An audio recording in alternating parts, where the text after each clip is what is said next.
autres temps forts qui ont eu lieu, si vous avez assisté à d'autres temps forts en 2017. Celui d'aujourd'hui va se dérouler sous forme d'atelier pour vous présenter en fait des actions, des dispositifs ou des initiatives qui sont menées en fait par les professionnels sur la CAL et la CAC.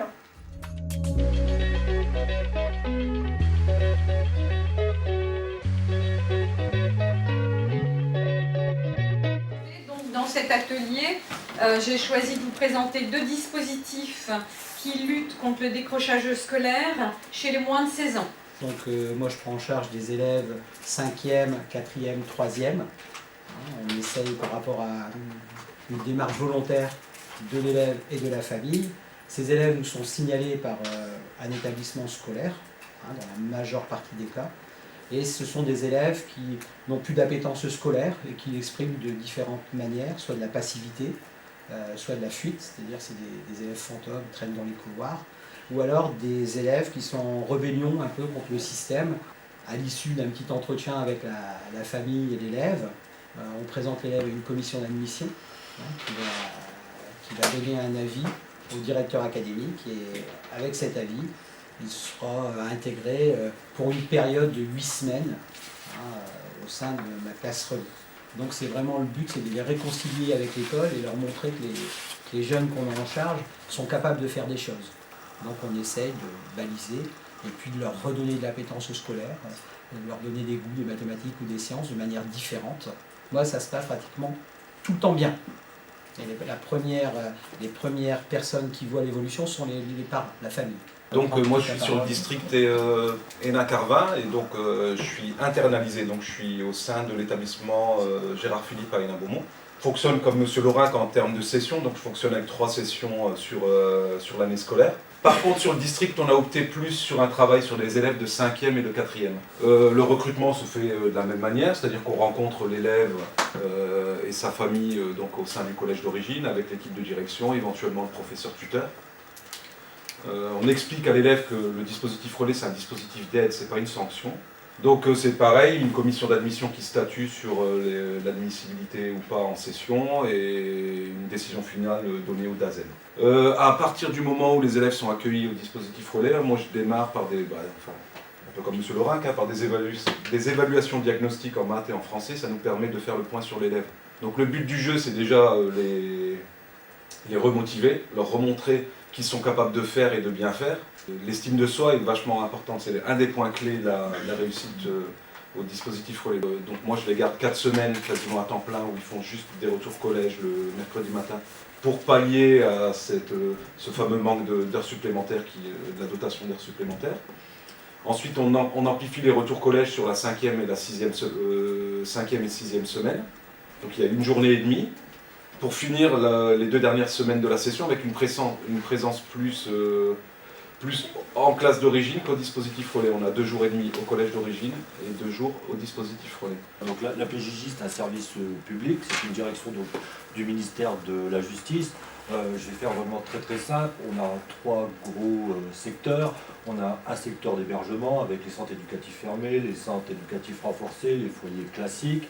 On a un service de milieu ouvert avec bien entendu un dispositif d'investigation où les magistrats pour enfants nous demandent de mener à bien des investigations. Et on a un service d'insertion dont je suis un des responsables qui est en appui des 2 autres services.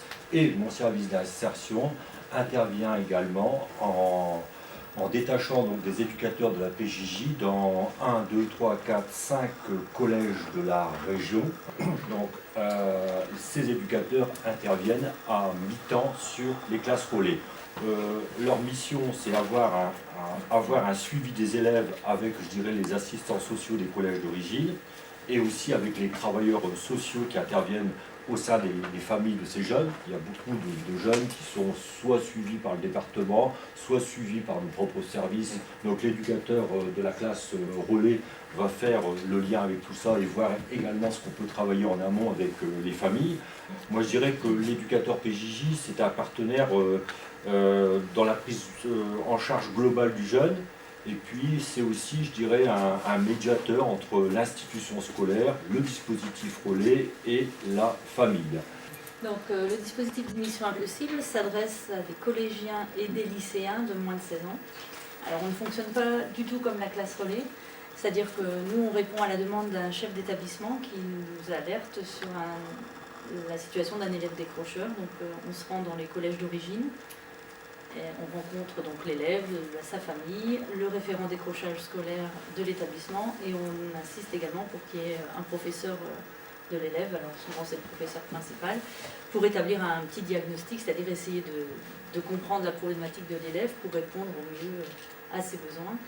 Donc on travaille, comme pour la classe relais, sur l'estime de soi, la reprise de confiance en soi. On travaille énormément de projets professionnels. Et donc le dispositif, c'est un dispositif dérogatoire qui va permettre à l'élève de quitter la classe, mais alors pas pour 8 semaines comme dans la classe relais, mais nous c'est ponctuel, c'est-à-dire une fois par semaine. Il va pouvoir visiter des lycées professionnels. Et puis pour les élèves qui ont plus de 15 ans, on peut également leur proposer de partir en stage en entreprise, alors sous la forme suivante, c'est une journée par semaine pour une durée de 6 mois. Le but, c'est quand même de garder l'élève dans sa classe d'origine et de travailler avec lui, avec l'équipe éducative, la bienveillance, la remédiation, on demande également des évaluations adaptées, des contenus adaptés en cours, mais on le laisse dans sa classe au maximum. Le dispositif est composé de 10 enseignants chargés de mission. Alors on est issus de matières différentes, Madame Anquier des maths, moi de l'EPS, voilà, on est 10 et on a chacun un secteur.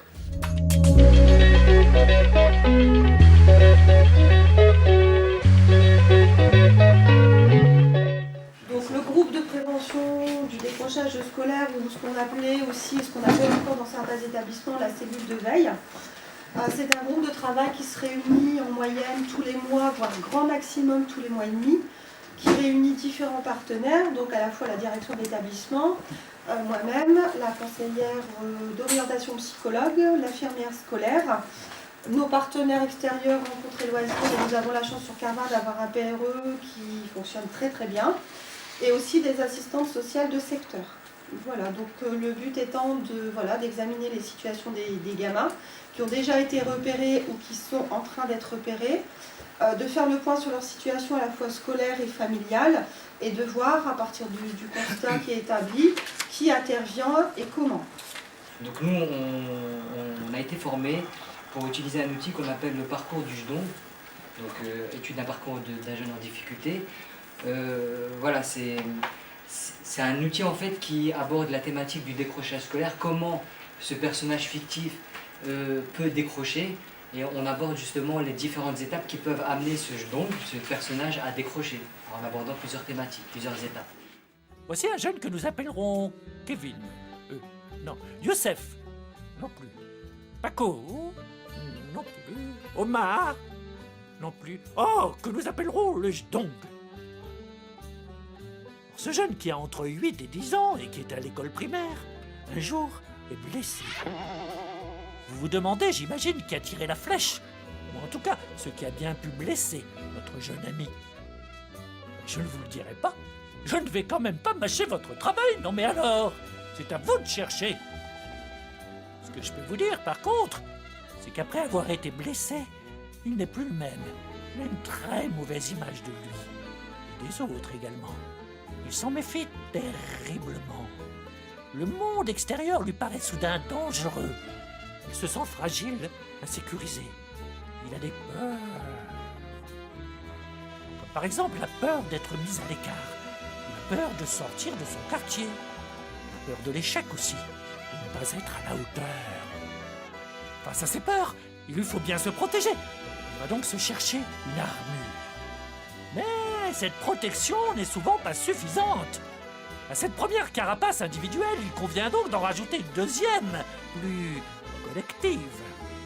Il se regroupe avec d'autres jeunes qui ont le même profil, des jeunes un peu timides, enfermés, manquant de confiance en eux. Et ensemble, c'est décidé, ils vont inverser la vapeur. C'est un outil qui a été co-construit avec des témoignages de jeunes, beaucoup, et puis un ensemble de professionnels de l'action sociale, des centres sociaux, d'éducation nationale, des services de prévention spécialisés. Et puis ça a été 2 ans de travail pour aboutir à plusieurs outils, dont celui-là. Donc voilà. Voilà, donc la première diffusion, ça les fait sourire. Souvent, on leur diffuse une seconde fois, puis après, on le fait de façon séquencée. Et puis, on se rend compte que, ben voilà, une fois que ça démarre, ça démarre. Alors, on n'a pas les effets tout de suite. En général, on les a 1 an, voire 2 ans après. Il y en a pour qui ça marche, pour qui ça ne marche pas, ça c'est clair. Déjà, je vais revenir à la base. Déjà, l'outil est composé de 2 livrets, je ne sais pas si je vous l'ai dit tout à l'heure. Donc, il y a un livret qui détaille le film avec les différentes étapes, telles que la blessure, etc. Et il nous donne quelques pistes pour justement travailler avec le groupe. Il y a des questions à poser au groupe si jamais ça stagne, si ça ne bouge pas, s'il n'y a pas la parole qui se débloque. Donc, du coup, il y a quelques pistes dans ce livret. Et il y a un livret pour le jeune. Donc, nous, généralement, on le fait remplir à la fin. Ils le remplissent à la fin avec c'est des questions personnelles. Donc nous on leur dit, on vous donne ce livre, c'est pour vous, vous répondez à vos propres questions, quelle est pour vous la blessure, qu'est-ce qui fait que vous mettez une carapace, c'est quoi votre carapace, etc. Donc ça voilà. Après nous on détaille précisément les étapes, on fait en fait chaque séance correspond à une étape. Par exemple la première séance, on va travailler à la blessure, c'est quoi pour vous la blessure?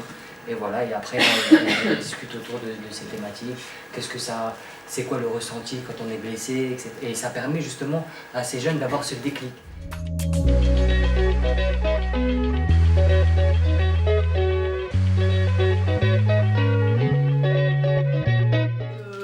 On est intimement convaincu que de travailler autour de l'estime de soi permet de lutter contre la démobilisation scolaire.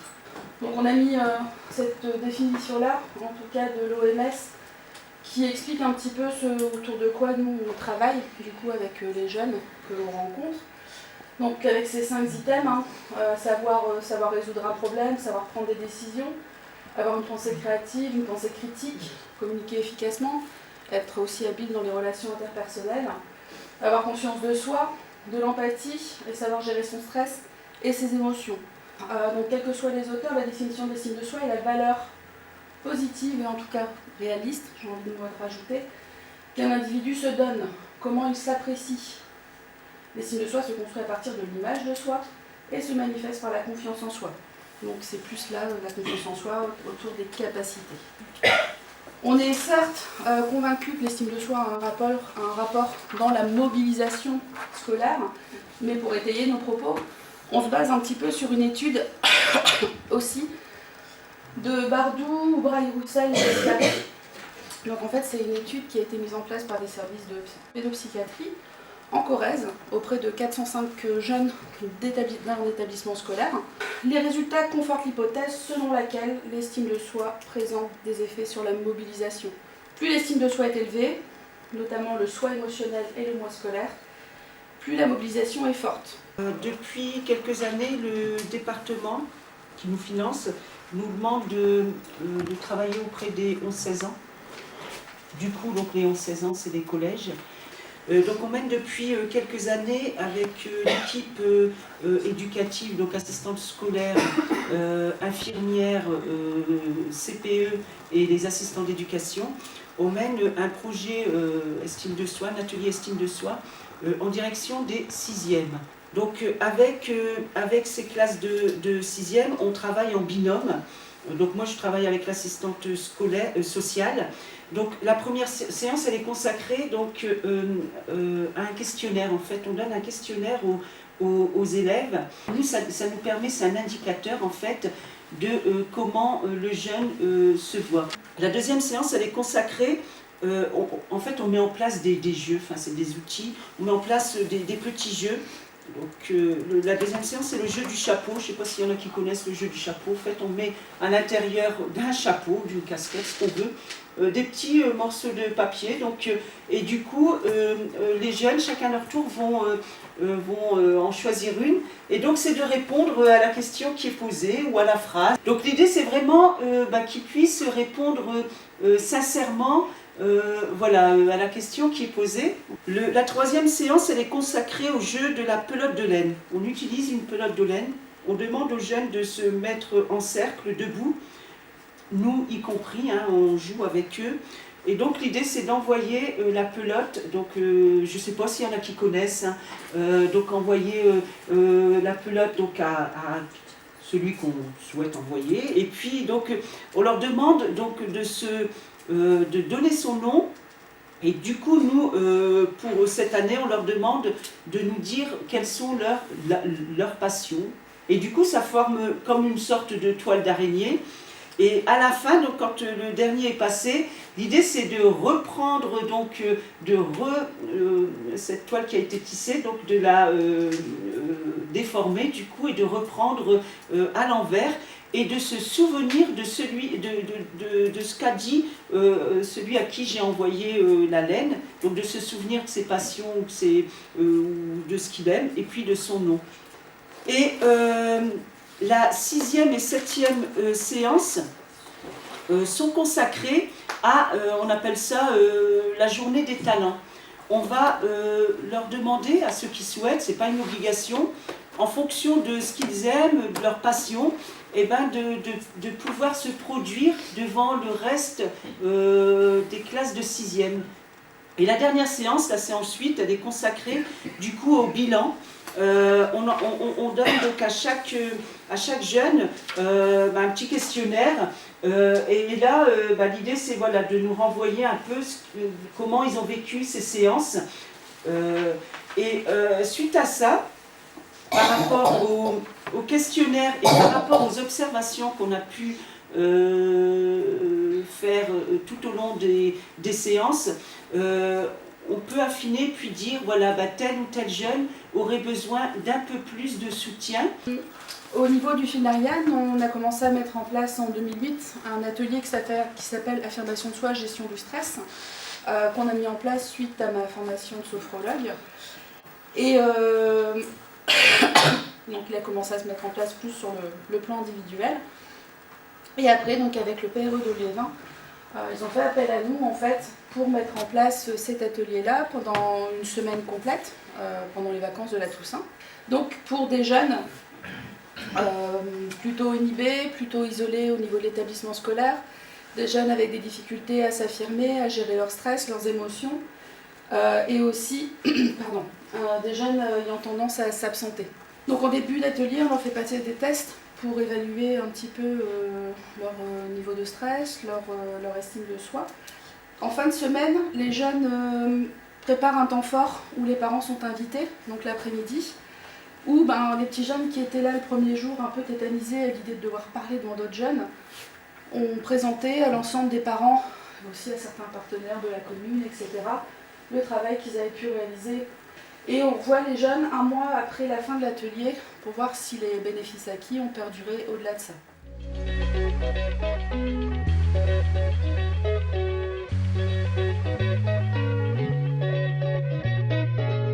Alors, on va vous présenter les services d'accueil de jour, mais on va partir vraiment d'une situation concrète, du repérage d'un jeune qui est en situation de décrochage scolaire, un jeune qui est repéré, là pour le coup, par le club de prévention Avenir des Cités.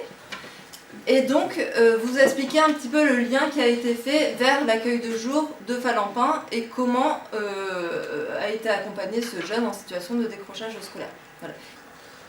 Donc on a été interpellé pour ce jeune par l'assistante sociale du collège, mais aussi le CCAS de la commune, et l'assistante sociale du secteur, et également le CMP. Donc, il a été connu par différents services.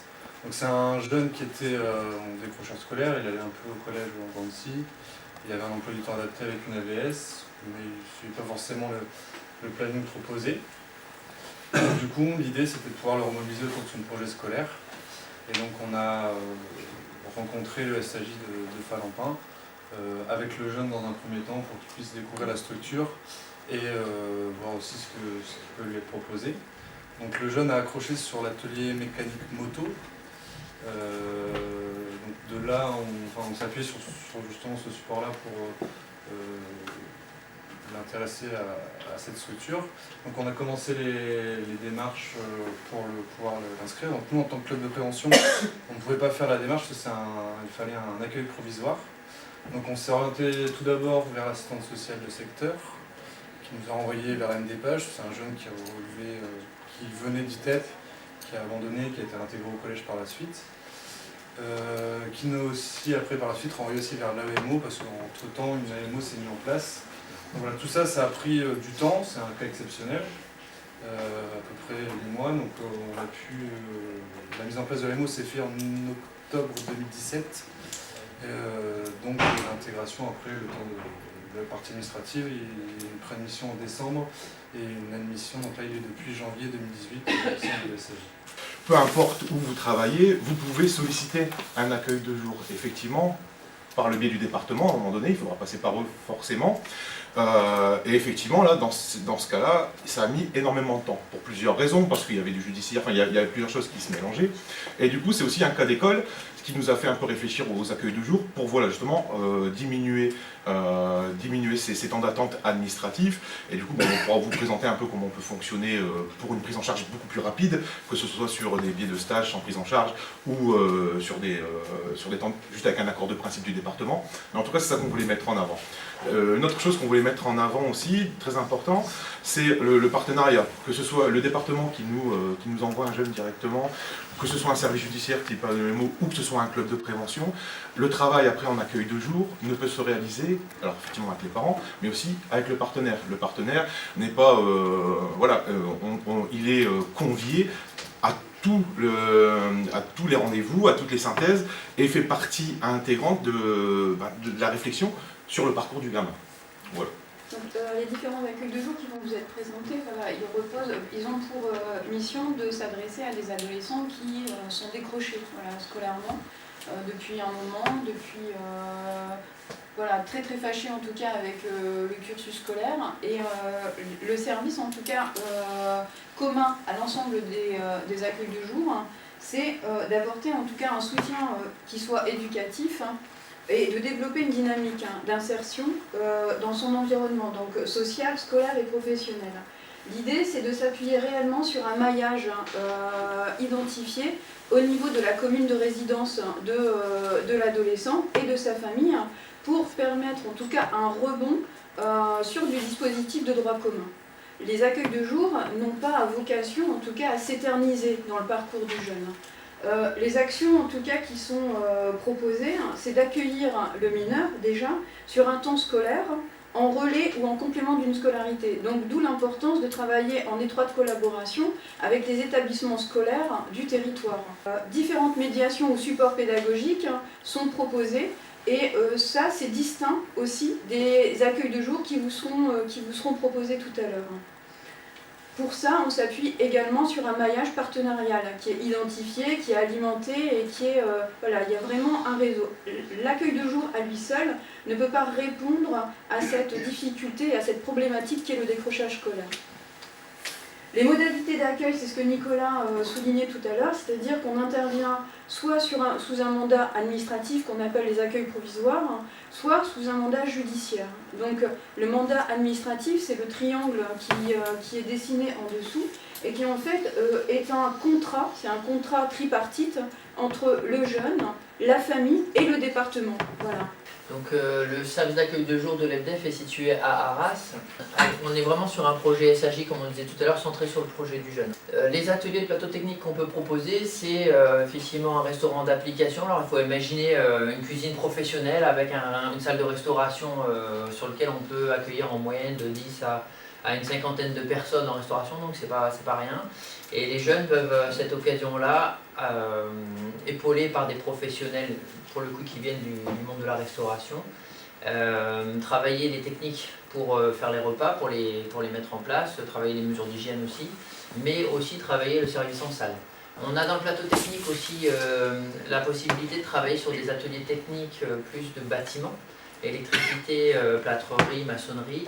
Le but étant aussi de pouvoir mettre en pratique les acquis techniques qu'il va y avoir sur ces ateliers-là, puisqu'on va mettre les jeunes en stage ou en tout cas en chantier chez nous, que ce soit à l'interne ou que ce soit en stage après sur différentes structures partenaires.